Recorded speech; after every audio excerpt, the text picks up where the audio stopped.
তো এখন সেই দোয়া শিখাচ্ছি আপনাদেরকে, যে দোয়া শিখলে আপনারা ঋণ থেকে বাঁচবেন ইনশাআল্লাহ। কত দিবেন বলেন?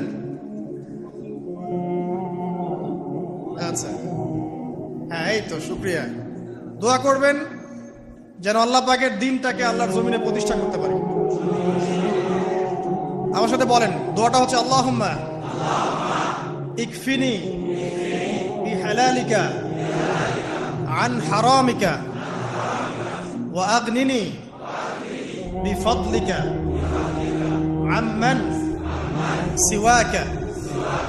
এই দোয়াটা ছোট না, এটা মুখস্থ করবেন, সেজদায় পড়বেন, নামাজের সেজদায় পড়বেন, আত্তাহিয়াতু দরুদ শেষ তারপরে পড়বেন, নামাজ শেষে হাত তুলে করবেন, যখন তখন শেষ রাতটা করবেন। ইনশাআল্লাহ দেখবেন আপনার ঋণ বলতে কিছু থাকবে না ইনশাআল্লাহ।